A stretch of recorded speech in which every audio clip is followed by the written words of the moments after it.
بسم الله الرحمن الرحيم الحمد لله رب العالمين وأفضل الصلاة وأتم التسليم على سيدنا محمد وعلى آله وأصحابه أجمعين أما بعد. We'll continue on inshallah with Imam Muhasibi's Risala. So we were speaking about, last week there were a few lines about reaffirming the importance of intention, speaking about some various issues, but a couple of points about the importance of sabr and how patience is the spiritual head, if you like, of man. So of spiritual man, patience is the spiritual head. It's like the way that the head is important to the body. In the same way, patience is just as important to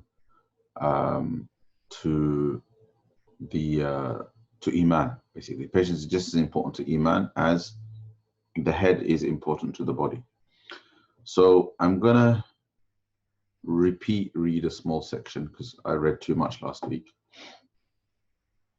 So he says, Bismillah ar-Rahman ar-Rahim, وَاسْتَعْمِلْ لِلَّهِ عَقْلَكَ بِتَرْكِ التَّدْبِيرِ وَاسْتَعِنْ بِاللَّهِ عَلَى صَرْفِ الْمَقَادِيرِ قال علي رضي الله عنه يا ابن آدم لا تفرح بالغنى ولا تقنط بالفقر ولا تحزن بالبلاء ولا تفرح بالرخاء فإن الذهب يجرب بالنار وإن العبد الصالح يجرب بالبلاء وإنك لا تنال ما تريد إلا بترك ما تشتهي ولن تبلغ ما تؤمل إلا بالصبر على ما تكره وابذل جهدك لرعاية ما افترض عليك وارض بما أرادك الله به.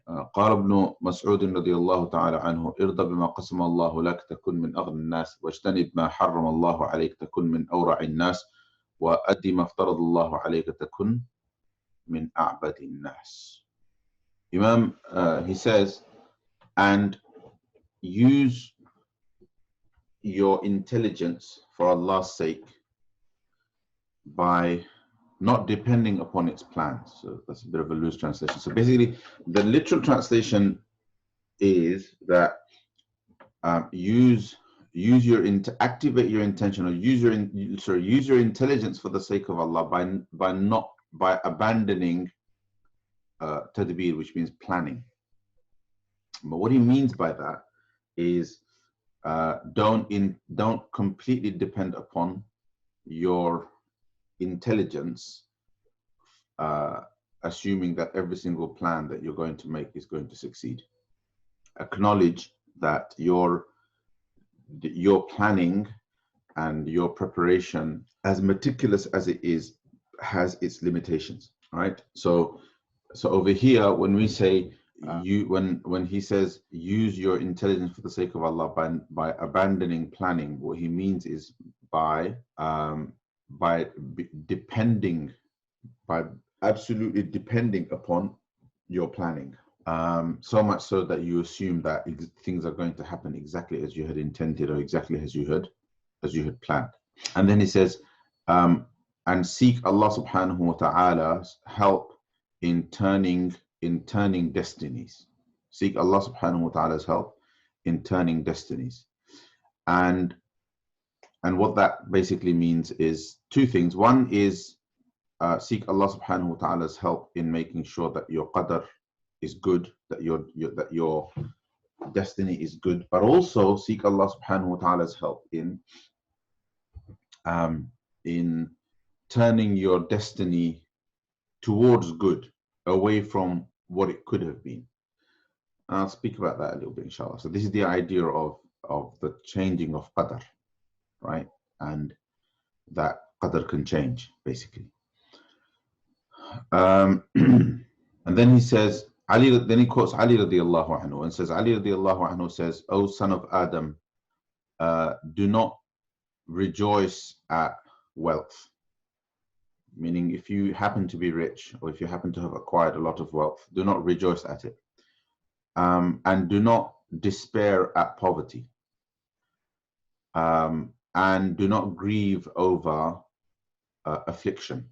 So if you've been afflicted by illness or some sort of calamity, somebody, the death of a loved one, etc., etc., then do not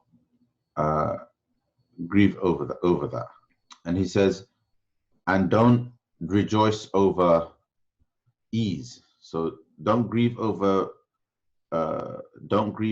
being tested, right? And don't grieve over tribulations, and do not rejoice over having easy. Raha is comfortable circumstances, easy circumstances. You know, everything seems to go as you want it. Everything's kind of smooth.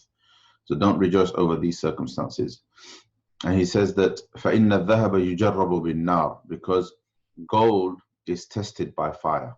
And this is the idea that, you know, if you want to see the gold come out nice and clean and without any kind of without any pollutant in it, then it has to be melted by fire, right? It has to go through the test of fire to become pure and clean, and for its value to manifest. Otherwise, it's basically garbage. Until it has been melted and turned into gold, it's basically in its unpurified form. It doesn't hold value. And similarly, he says that the pious servant is tested bil bala, is tested by tribulation and tested by difficulty. And وَإِنَّكَ لَا تَنَالُ مَا تُرِيدُ, and you will not achieve or acquire what you intend to, what you want to, until you have abandoned your desires. And you will not achieve وَلَن تَبْلُغَ مَا تُؤَمِّلُ, you will not achieve what you hope, except by being patient over the things that you dislike. So if you hope for a particular outcome, then the only way that you're going to get to that outcome is by being patient and persevering in the face of many things that you dislike. And these things are not even spiritual rules. We'll talk about these. They're not even spiritual principles. They're actually life rules. They're actually life principles. Basically, no person, without having this type of outlook about life, no person can get through life with their mental sanity intact. وَابْذُلْ جُهْدَكَ لِرِعَايَةِ مَا افْتُرِضَ عَلَيْكَ, and expend your effort لِرِعَايَةِ مَا افْتُرِضَ عَلَيْكَ, to expend your efforts for the sake of taking care of that which has been made obligatory upon you. Meaning, if you want to basically, if there is something that you want to prioritize as the thing that you want to really push yourself to achieve, push yourself to take care of, push yourself to have the greatest concern for, then make it the things that have been made obligatory upon you, your fara'id. Make that your fara'id. And then he says, and be pleased with what Allah subhanahu wa ta'ala has intended for you. Bottom line is that eventually, if an outcome has fully manifested itself, if a certain outcome has become, your lot, it's become, it is now manifested as your destiny, and that is what Allah subhanahu wa ta'ala had intended for you. Accept it, be pleased with what Allah subhanahu wa ta'ala has intended for you. And then he quotes another companion. He says, Ibn Mas'ud radiyallahu ta'ala anhu said that be pleased with what Allah subhanahu wa ta'ala has apportioned for you, meaning what Allah subhanahu wa ta'ala has given you as your part of destiny, as your part of life. Be pleased with it. If you do, then you will be the most prosperous of people. If you can do that, then you are the richest of people.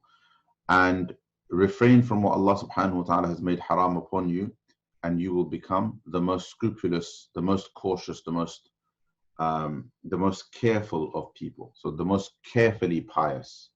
If you can stay away from that which is haram, then you are the most carefully pious. Wara' is the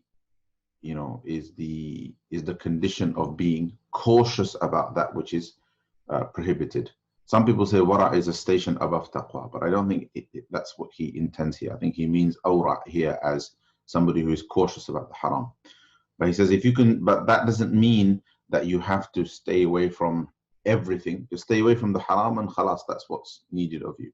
And then he says, وَأَدِّ مَا افْتَرَضَ اللَّهُ عَلَيْكَ, and if you fulfill that which Allah subhanahu wa ta'ala has made obligatory upon you, then you will be the best of Allah's worshippers. Okay, so let me now, inshallah, explain some of these bits, right? So he says, all right, so what does it mean to this bit at the beginning? What does he mean by giving up, by using our intellect to give up planning, right? So I mentioned that this is to do with not being entirely dependent upon one's plans. Because if you make a plan, you want to go somewhere, do something, you start a project, and you have a certain it's based on a certain ambition, right? You have a certain projection that I'm going to go into this business, I'm investing this much money, it's going to get me this % return, etc., and that's going to give me this quality of life or this security, financial security, etc. Imam Muhasibi is saying that استعمل لله عقلك بترك التدبير. In this kind of situation, use your intellect for the sake of Allah subhanahu wa ta'ala by not fully depending upon this plan. If you want to use your intelligence in this way, then leave room for your destiny, meaning that you have to leave room intellectually for the fact that, like, I've done my best in terms of planning, and then the rest is down to Allah subhanahu wa ta'ala. Otherwise, your mind is going to basically, you lose your mind because you won't be able to cope with disappointment. Because ultimately, whatever you plan, you can never take into consideration all of the variables of predestination. There are so many variables involved that are outside of your control that you can't plan for those things, and therefore it's impossible for you to get the result exactly as you wanted. But now things can go one way or the other, meaning you could end up with things turning out much better than you planned, or things turning out much worse than you've planned. Whatever the case is, your detailed plans are not going to exactly dictate the result. Okay, so you can't entirely depend upon. You have to do it. You have to plan, but you can't entirely depend upon the result. Okay, so he says that what that basically means that intellect has limits, right? So it's like when you plan, imagine planning is the process of of trying to preempt the unpredictable. That's basically when we plan. That's what we're trying to do. We're trying to preempt and second guess things that we're not expecting, right? Or things that might happen, and so we try to account for that. But we can never account for everything, because what our intellect is able to see, or what our intellect is able to predict, or what our intellect is able to second guess and preempt, right, is limited. And here, it's here that you have to basically recognize that there's Allah subhanahu wa ta'ala's plan, which ultimately trumps all other plans. And in the end, despite all of our plans, we have to basically submit to that, right? So essentially, we plan because we must, because we need to, right? Because we've been commanded to, because we are required to acquire the means to an end. We're required to acquire the means to an end, but we do not depend upon those plans. And that's what giving up planning means, that we do not depend upon those plans, but rather submit to the result that is already that is inevitable. I mean, the result that is written with Allah subhanahu wa ta'ala, that is the inevitable result that will be the outcome of the issue. So the extent to which our plans have played a part, right, is something that is not predictable by us, but plan we must. So I think it's important to kind of understand this in that nuanced way. So you must plan, you must take preparations, you must adopt means. That has to happen. That's if you like, that is the inevitable process. But one cannot depend on those plans, because those plans can never, they can never they can never accommodate all of the variables that are involved in a particular outcome. So therefore, after you've done your bit, you've acquired the means, you've done your planning, etc., etc. Once you've done all of that, you must then submit to Allah subhanahu wa ta'ala's decree and say, okay, I will, whatever the case, after, despite all of these plans, I will accept whatever result that comes my way from Allah subhanahu wa ta'ala.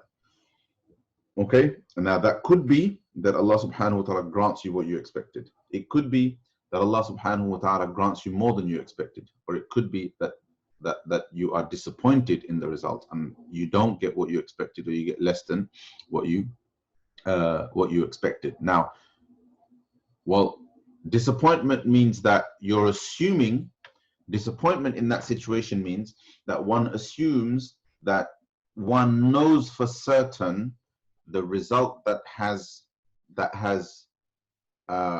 transpired, the undesirable result that has transpired, is necessarily bad for you. So I'll go back to the business example, because that's a very good example of where people apply a lot of planning, etc., but can often end up disappointed, right? So you invest your money and so on, but you don't get the returns that you expect. And so you wallow in disappointment, right? But that disappointment is assuming that the result that you've got, you somehow know that result is bad for you, right? But how do you know it's bad for you if your life, your circumstances haven't yet reached their conclusion?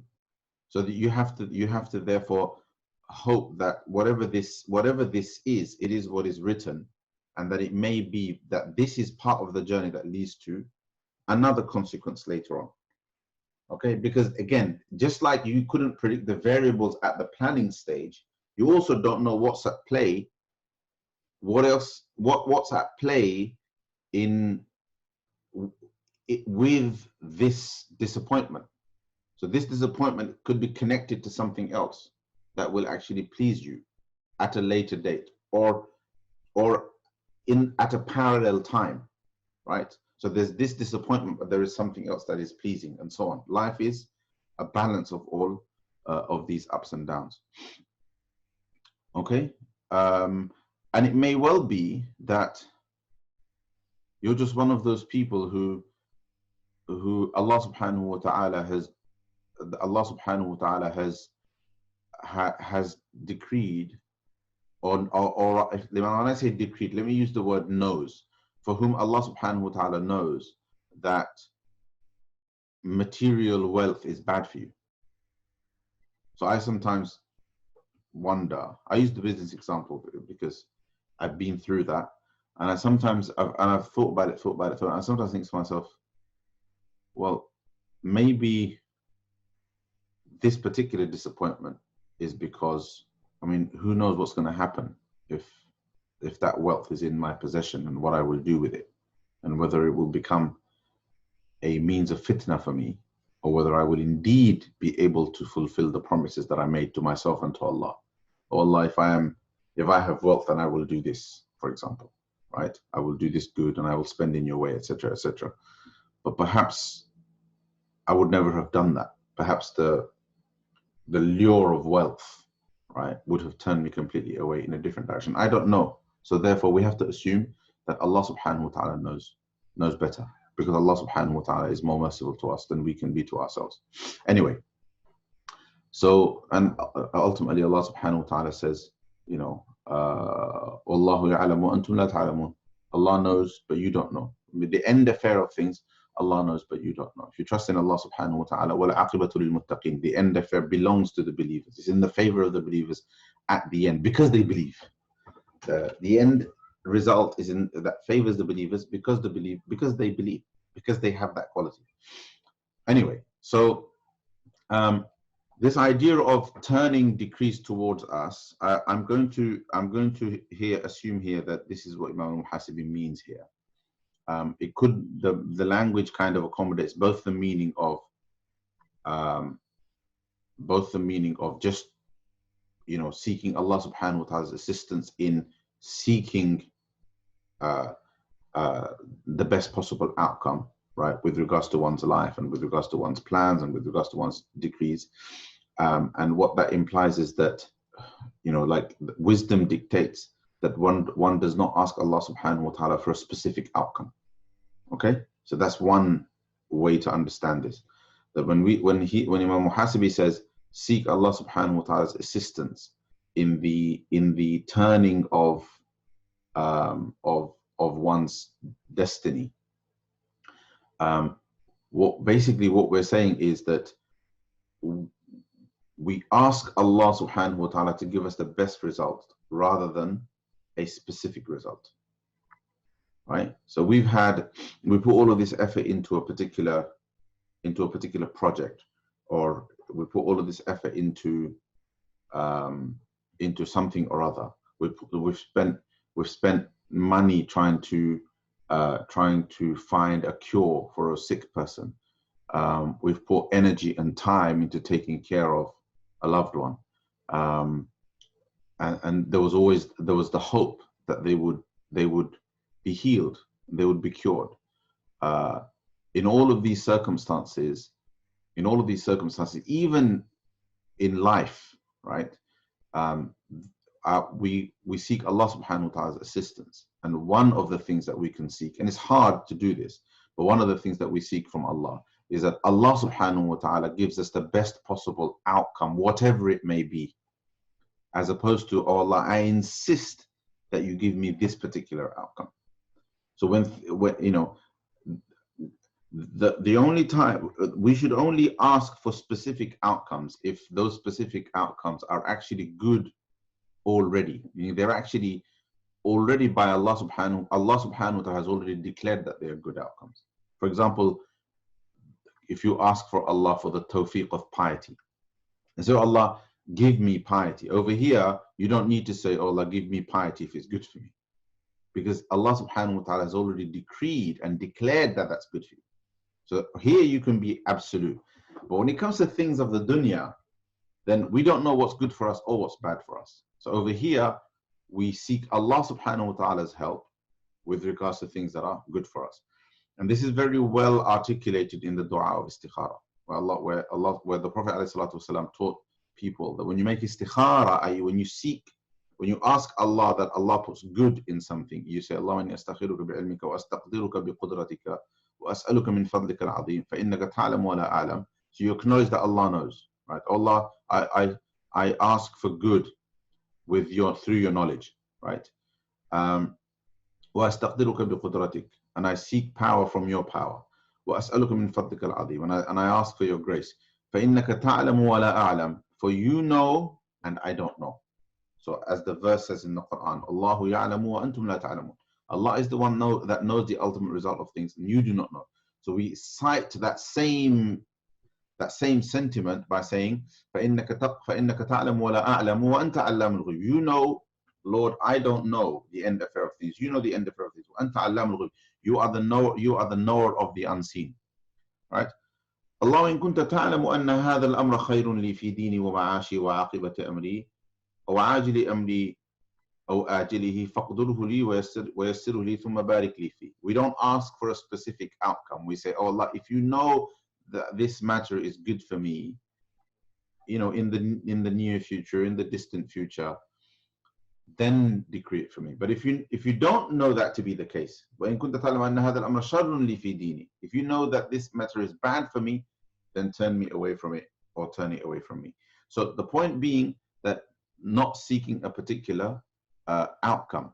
And interestingly, there's no istikhara in good affairs. You don't make istikhara if Hajj is fard on you.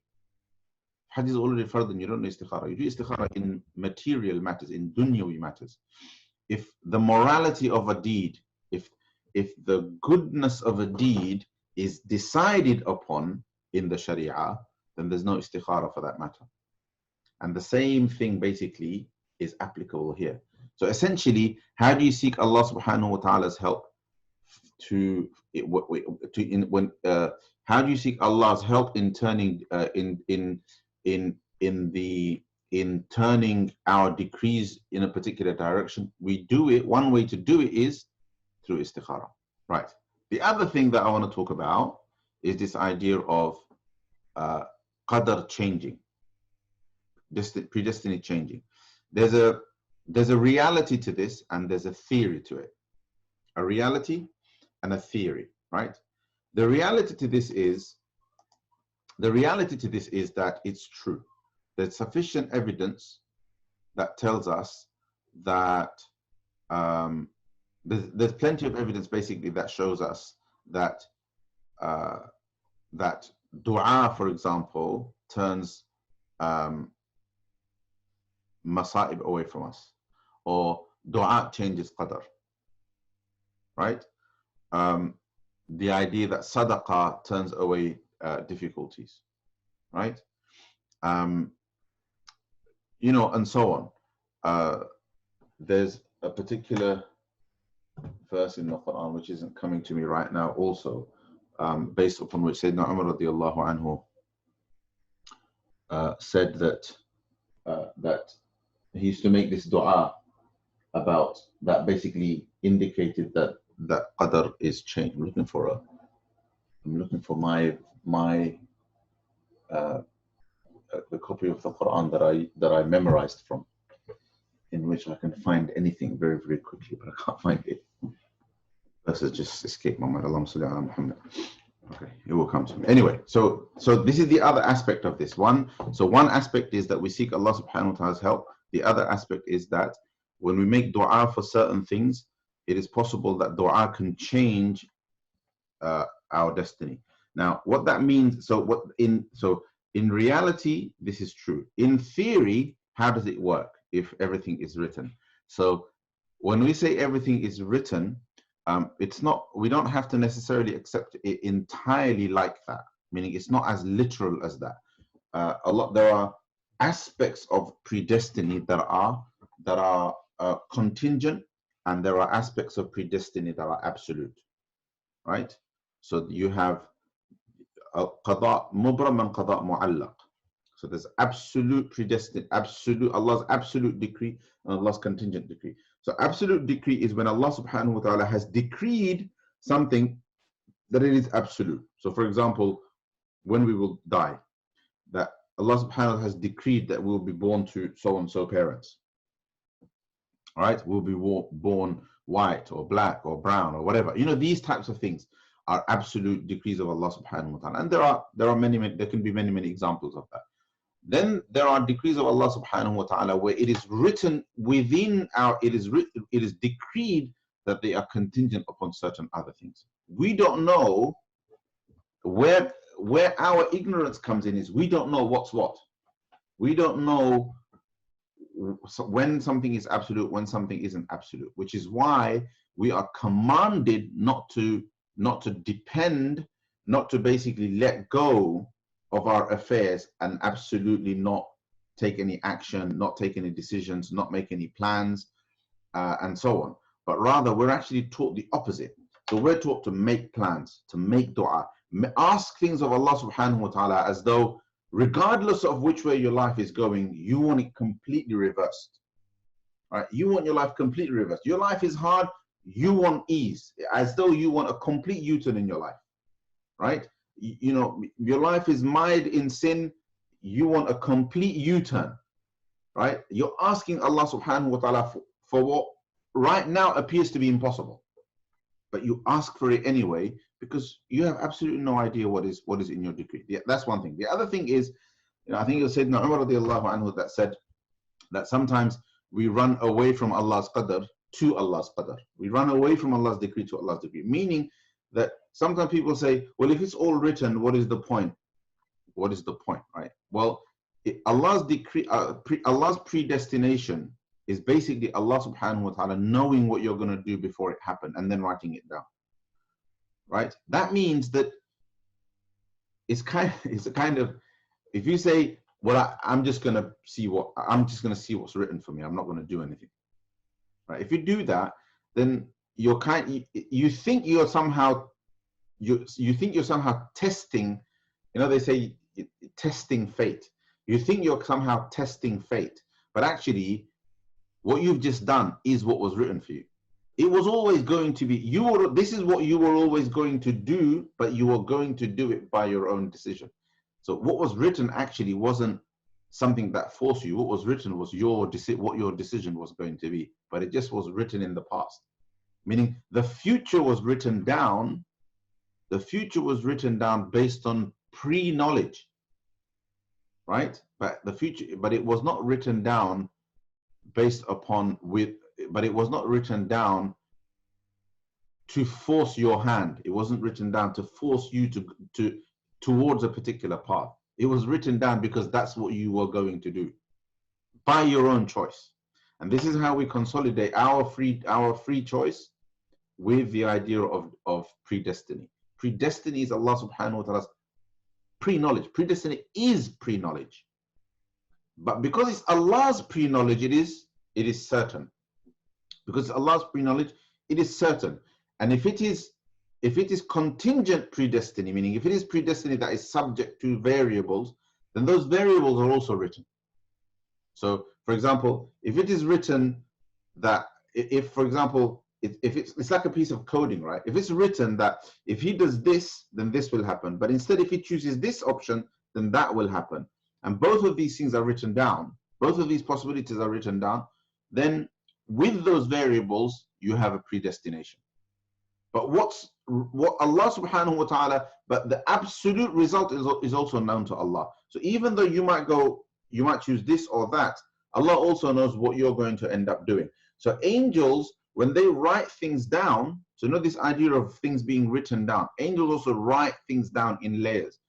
They're not always exposed to the final outcome, right? And sometimes what happens is things change in the version of one's decree that the angels hold, that is before the final version, right?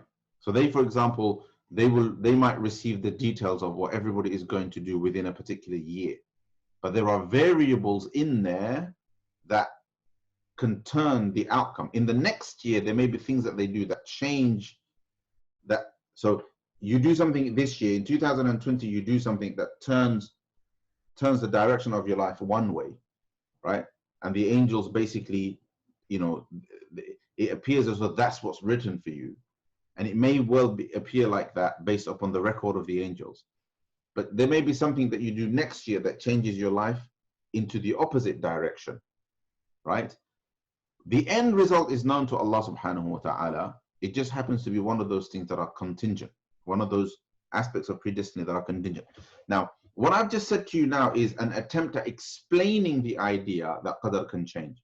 What it precisely is, this is just an attempt, right? This is ulama attempting to explain it based on qadar mubram, qadar mu'allaq, right? But what it actually is, only Allah subhanahu wa ta'ala knows. The fact is, the facts are simple. So I always say, if you ever want to understand qadar, understand it simply, understand it factually, understand it as an ontology, right? So qadar as a reality is simply what you know for certain. What you know for certain is what the Quran says, right? The Quran says things are written, you know that for certain. The Quran also says you have choice, you also know that for certain. The Quran says for your choices you will be rewarded and punished, you know that for certain, right? And the Sunnah says that dua changes qadar, that is also certain, right? It says sadaqah changes certain aspects of qadar, that is also certain, right? And so on. Meaning, those are the facts of qadar. The best way to understand qadar is based on the facts. The complications are when you start to think about, all right, but how does that work? That's when people start to get headaches. Do you understand? Because they can't figure out how it works. But you don't need to figure out how it works. You just need to accept the facts. You need to accept that this is what it is in reality, meaning all of the things that Allah subhanahu wa ta'ala said, they are true. If you can't make sense of them, and if you can't consolidate all of them in some sort of logical fashion, well, that doesn't change the reality. Somehow they all work together, even if it doesn't make sense to us, all right? Even though ulama have done a pretty good job of explaining some of the main features, although they, at the end of it, they say, it's a difficult matter and you can't understand it and you have to leave it. But if you wanted a basic understanding, then basically I've given you one. Does that make sense? So the facts are, you do something now, you will face the consequences. The facts are, you burn your finger with fire, it's going to burn, right? The facts are, you do that with a knife, it's going to cut you. Those are facts, right? Actions have consequences. You know that. You go and you work hard, you get yourself a job, most likely you're going to do well for yourself, right? Because the dunya is darul asbab. Where is a place where asbab produce results? There's cause and effect. It's one of the laws of the universe, right? So therefore, when you basically use the means, you end up with the outcomes, right? You end up with the outcomes, but you don't assume that that is always going to happen, particularly where there are where there's variables involved. Because at the end of the day, you can't, you know, it's like people have children, they assume that all of their children are going to reach adulthood. No. How can you be certain about your children reaching adulthood when you have no certainty about your own life? So if you accept that there's no certainty about your own life, a person can never grieve to the level of kufr over the loss of a loved one. It's not possible. A person won't despair over the loss of a loved one because they cannot be certain about their own life. Meaning all of these possibilities are always with us in life. Therefore, we have the human emotions, but we also have the rationality and the balance that belief in qadar gives us. So if you look at everything that's been said in these lines, they're commands, right? Sayyidina Ali's advice, son of Adam, don't do this, do this, right? Abdullah ibn Mas'ud saying, don't do this, do this. Why? Because they're basically telling us, look, these instructions or these nasihas or this advice is based upon the facts of predestiny.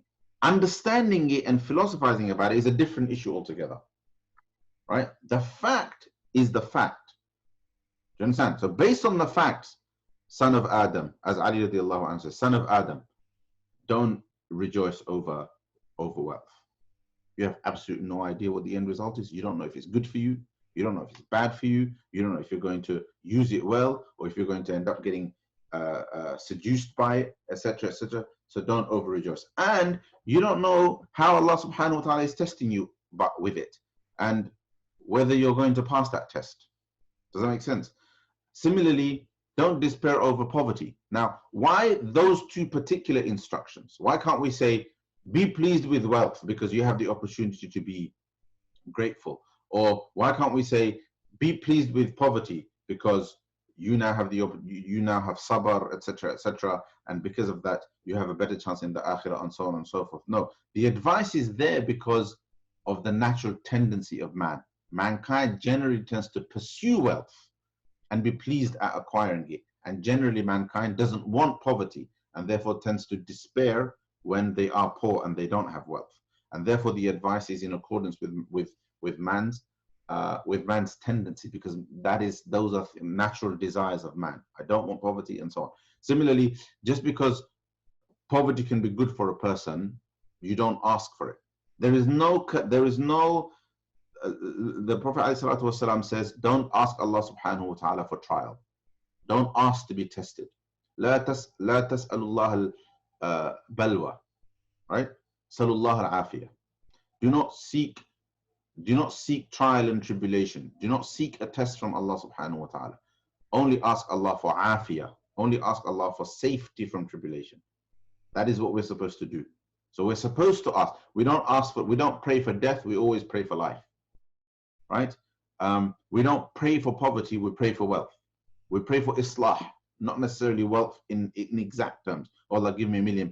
But we ask that Allah subhanahu wa ta'ala gives us comfort, gives us contentment, gives us, protects us from poverty, those kind of things. Those kind of general statements are things that we're required to have.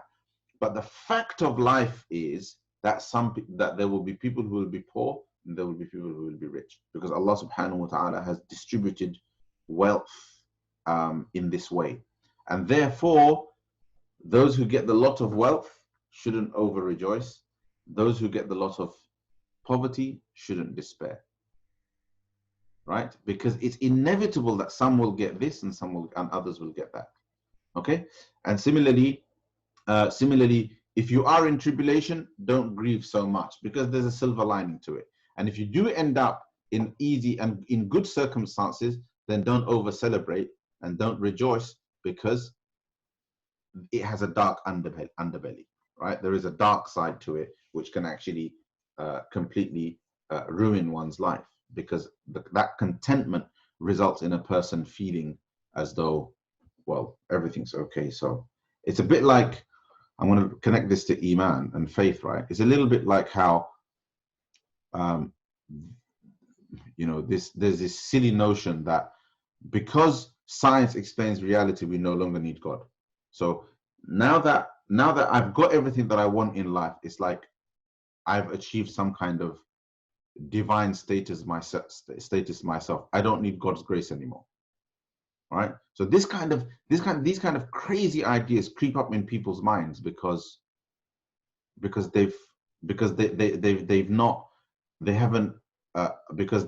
subhanahu wa ta'ala hasn't blessed them with balance.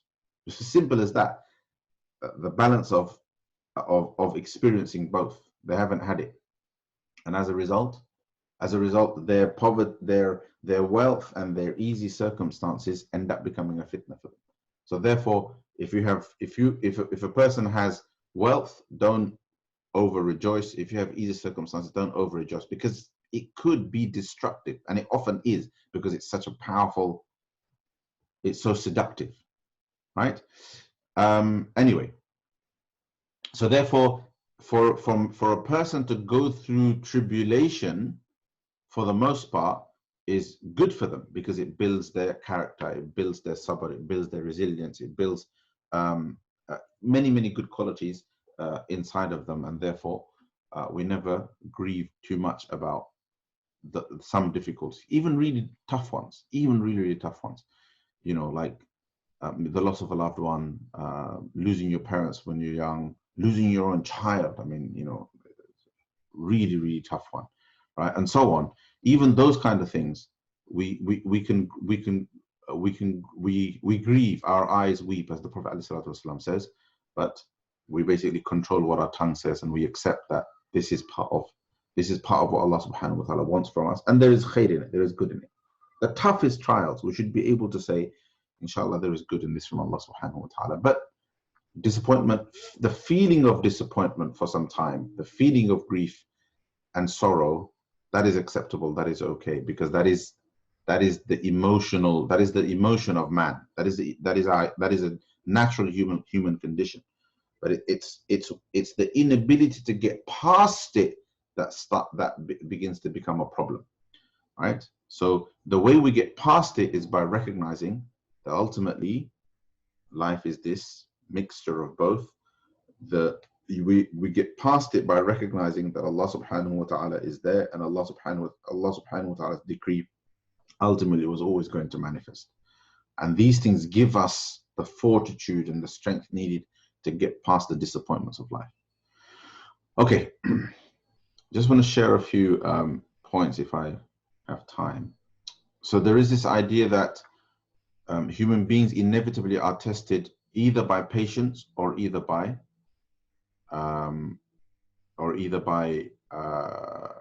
gratitude. Good circumstances are a test of gratitude. Bad circumstances are a test of patience. And often scholars say that the test of gratitude is harder, because it's harder to remember to be grateful when you're distracted by the lure of wealth, right? And what's really fascinating about wealth is that people who have wealth seem to not be able to stop to appreciate and be grateful, because something happens to them that results in them kind of getting caught up in a race for more. And that race for more actually ends up with them, on the one hand, there is this strange kind of calamitous situation. There is this tragedy in their life, which is they have all of this wealth, but they can't enjoy it. they can't stop to use the time and the luxury of that exists in their life to think about reality, think about their direction, think about Allah, think about their ibadah and so on, all of which they actually now have the ability to do more of. But somehow they don't have the time to do it, because either because they're racing for more, or protecting what they have is such a huge, it's such a huge effort. Protecting the wealth that one has requires so much time and so much energy and so much effort that it's almost as if even the trappings of wealth cannot be enjoyed because there's no time, right? So there's that kind of tragedy of wealth. Poverty has a similar kind of tragedy associated with it, which is that a person actually has a simpler life, and therefore the time and the ability to worship Allah subhanahu wa ta'ala. Allah subhanahu wa ta'ala gives them this bonus of much more virtue and much more reward for the little that they do because of their tough circumstances, but they can't take advantage of it only because of a state of mind, and that state of mind is that state of despair, constantly moaning, constantly complaining, rather than making the most out of what one has. So there is a kind of tragedy in both circumstances, both in the test of shukr, in the test of gratitude, but also in the test of sabr. There's both opportunity and then there is this tragedy as well in both of them. Abu Umama radiallahu ta'ala anhu says that the Messenger of Allah sallallahu alaihi wasallam says in a hadith that indeed Allah subhanahu wa ta'ala will certainly test one of you with a tribulation, with a trial, and he knows Allah subhanahu wa ta'ala he knows the most about you, about this person or about the trial. The way one of you tests, the way one of you basically tests the purity of gold by melting it in fire. The Prophet ﷺ used this analogy, right? So in that sense, basically, these aren't just words of wisdom, but this idea is actually from the Sunnah. This analogy is actually from the Sunnah. Ibn al-Qayyim rahmatullahi alayhi says, whoever Allah subhanahu wa ta'ala has created for Jannah, then the bounties of Jannah kind of continue to come to him in the form of undesirable things. So, and whoever Allah subhanahu wa ta'ala has created for the hellfire, then the gifts of hellfire come to them by way of pleasures, right? And there's a hadith to this effect as well, in which the Prophet ﷺ says that Jannah is covered by undesirable things, meaning the way to Jannah is through these undesirable, is a path of difficulty and trial and test, and the path of, for the most part, and the path of Jahannam, the path to hell is a path of desires. But this is primarily for the people who this is primarily for the people who are able to suffer for the sake of Allah subhanahu wa ta'ala, and hell is covered in desires for the people who enjoy desires in a way that distracts them away from Allah subhanahu wa ta'ala. Because the alternative is that the pious are able to engage in things that are undesirable to the sinful, even if they have wealth. So, for example, somebody who lives for the pleasures of the dunya won't want to get up in the middle of the night to pray Fajr. Why would they engage in something so unpleasant and so tough and so hard, right?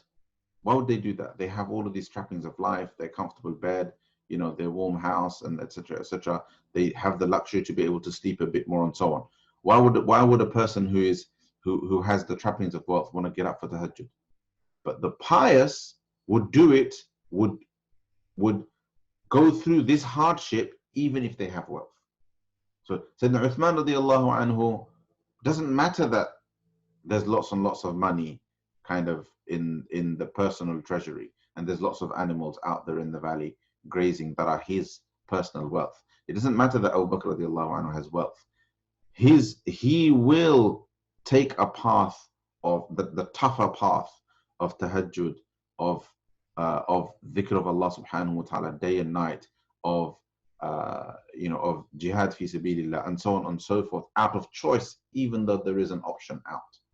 So when the hadith says that when we hear these words of wisdom and a hadith that say the path to Jannah is covered in these undesirable things, it isn't always undesirable things that you have no choice in, but it's actually about taking things, it's about doing things that for others is undesirable, but you do them out of choice. So for example, the Prophet ﷺ speaks about the great virtue of doing wudu properly in spite of undesirability. For example, cold water, right? So a person may find it really burdensome to make wudu when the water is freezing cold in the morning. And that could be the reason why they decide, you know what, I'm not getting up for Fajr, just because of that. Or they need to take ghusl early in the morning. And just because they don't want to get up and do that, they basically miss their Fajr. That is a makruh in the language of, in Arabic, right? That is something that is undesirable. But a person goes and does it anyway. They take that path of overcoming an undesirable. Giving in the way of Allah subhanahu wa ta'ala and parting with wealth that Allah has given is something that naturally the heart kind of struggles with. But one does it anyway, even though it is undesirable, because the path of Jannah is covered with these deeds, with these actions. So in fact, some of the greatest and most virtuous acts of undesirable acts on the path to Jannah are the ones that are actually done by choice. You have the alternative, but you choose the tougher path because that is more virtuous. Okay, inshallah. Hope that makes sense. Okay, so yeah, that's it. That's it for today. And we'll talk a bit more. There's that last paragraph where he talks about be pleased with what Allah subhanahu wa ta'ala has given you, and you'll be the most pious of people. But particularly the two lines that say, stay away from the haram and you'll be the most pious of people, the most cautious of people, and do the fard and you'll be the greatest of worshippers. There's quite a bit of explanation required there that I'll do next week, inshallah. Any questions? Time flies. I like to do a full hour on this, but I kind of don't know. This time around I said it's an hour with Q&A, which is why we can never finish it in an hour. But any questions, inshallah? Actually, I have to see if any questions have already been asked. I never looked at the chat today at all. Sorry, apologies. With regards to planning, Sister Zina, your question is, with regards to planning, how do we balance things? I.e., how to know to what extent to plan? I hope this makes sense. Yeah, I hope I've answered that already. You plan, so plan as if like you can plan for every variable. I mean, don't obsess, but you plan as though you can plan for every variable, but believe as though you have absolutely no faith in your plan. Your iman should be in whatever Allah subhanahu wa ta'ala has decreed will happen. But after all, Allah subhanahu wa ta'ala is the one that told you to plan. So you do that in the best possible way, because كَتَبَ اللَّهُ الْإِحْسَانَ عَلَى كُلِّ شَيْءٍ. Allah subhanahu wa ta'ala has written excellence into everything. So Allah has written excellence into planning. So do you think the Prophet ﷺ, when he was planning for Badr, he was trying to do a half-hearted job? This is a very, very good example. You think when the Prophet was planning for battles, he thought, let me just do a half-hearted plan, what's the big deal, right? If defeat is destined, then defeat's going to happen. Was that the Prophet's attitude? Or did he make the best plan available to him with the resources that he had? Right? When the Prophet ﷺ organized the Muslim Ummah and the Muslim community, was he thinking, let me do a half-hearted job, if Islam becomes a strong civilization, then it will. And if it doesn't, Qadar Allah. Was that his attitude? Or did he put the measures in place to make sure that Islam became a deen that would survive until Qiyamah? Right? So those are the things to think about. So sometimes when people speak, like, they make these weak statements about, oh, whatever Allah wants is going to happen, we just have to, that it's completely against the Sunnah, because it completely ignores the fact that the Prophet of Allah sallallahu alaihi wasallam planned. The Prophet of Allah sallallahu alaihi wasallam, he planned, and he planned meticulously. And this is why this idea of, of difficulties by choice is important to recognize. The Prophet ﷺ didn't enjoy the luxuries of life out of choice, not because he didn't have access to them, because that's how he wanted to live his life. Because for him, it was like, I'm not interested in the dunya, right? No, we're not obligated to be like that. We're obligated to be balanced, right? But this is how the Prophet ﷺ was. And he didn't entirely not enjoy the dunya, but it wasn't something that preoccupied him. Okay? Does that answer your question? No, you shouldn't do you don't do istikhara about the principle of Hajj. So let me read your question out for everyone. So could we not do istikhara with regards to Hajj, for example, in terms of whether to go on Hajj in 1 year or the next year, for example? Well, not really, no. You don't. You try your best to go that year, because Hajj is obligatory. Look, the way the obligation of Hajj works is you don't have some sort of loose option to do it whenever you want to. No. When Hajj becomes obligatory upon you, you're supposed to try your best to do it straight away. It's only in the Hanafi madhab that if you delay it, then you are not sinful. In the other madhahib, if you delay it, you're sinful, right? So if you have them, so for example, all of the means, so let's say you're a woman, right? So let me answer it from a woman's point of view. So the money is there and you've got mahram and everything falls into place, right? And you expect the same situation to exist next year. What are you supposed to do? This is not a 50-50 option in the Sharia. The Sharia is telling you, the Sharia advises you to go this year. So what's the istikhara for? There's absolutely no basis for istikhara. You have a clear mandate in the Sharia. It's only if somehow some aspect of deen combines with some aspect of dunya, and it's the dunyawi aspect that you're making istikhara for. I mean, I don't know, I can't even think of an example of that actually, but usually things that are morally incumbent, things that are required of us in the deen are actually pretty clear. And if something is clearly desirable in the deen, you don't do istikhara for that. You go ahead and you do it.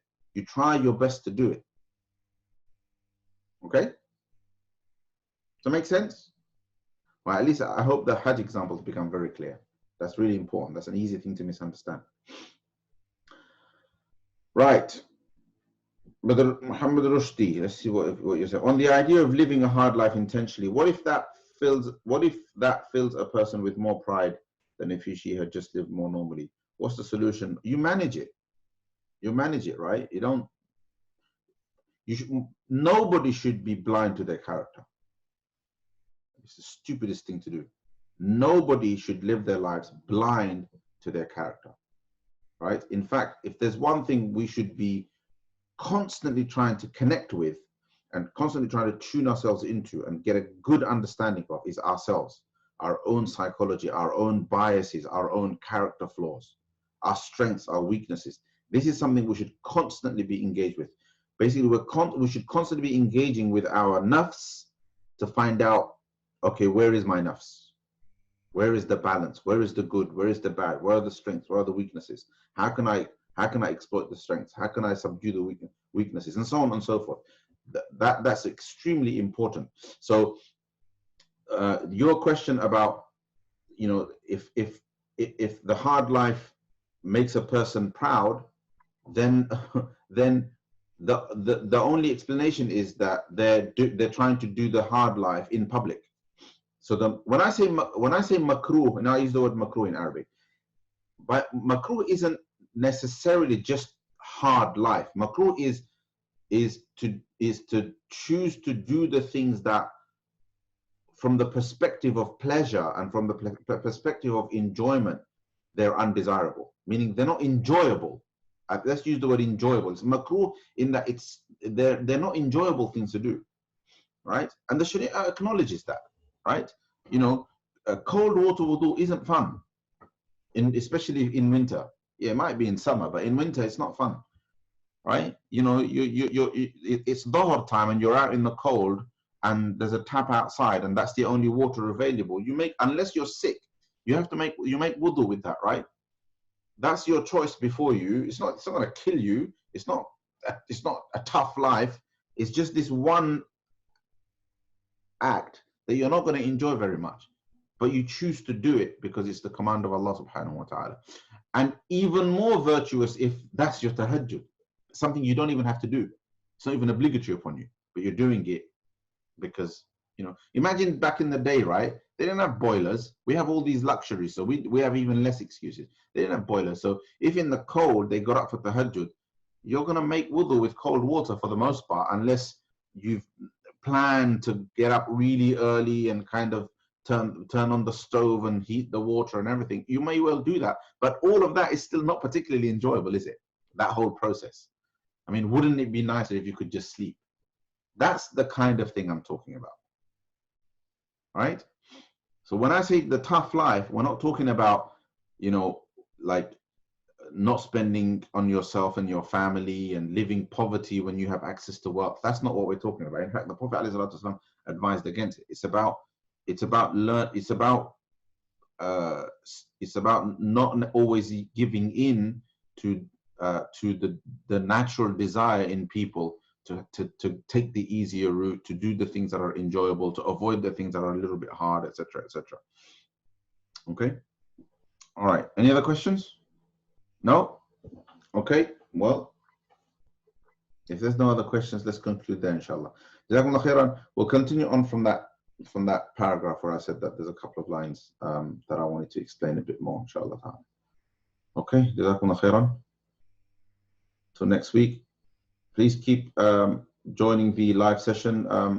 If anybody's watching on Facebook, I don't know. I never know who's watching on Facebook. I'm not watching so Facebook people, if you're watching, I teach here in my classroom, in my live classroom, which you're welcome to join for free. It doesn't cost any money. You just have to enroll in the course. The link is there. You can find it on my Facebook page.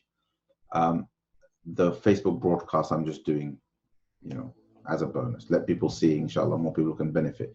So in terms of questions and answers and things like that, in terms of you being able to catch up with previous lessons, you do all of that. You can do all of that if you basically enroll on the class. Okay, so this is what I'm seeing in front of me. I'm not seeing Facebook comments and thumbs up and stuff like that. So I have absolutely no idea what's going on there. Okay, but you're welcome to join the class, inshallah. Jazakumullah khairan, everybody. Assalamu alaikum wa rahmatullahi wa barakatuh.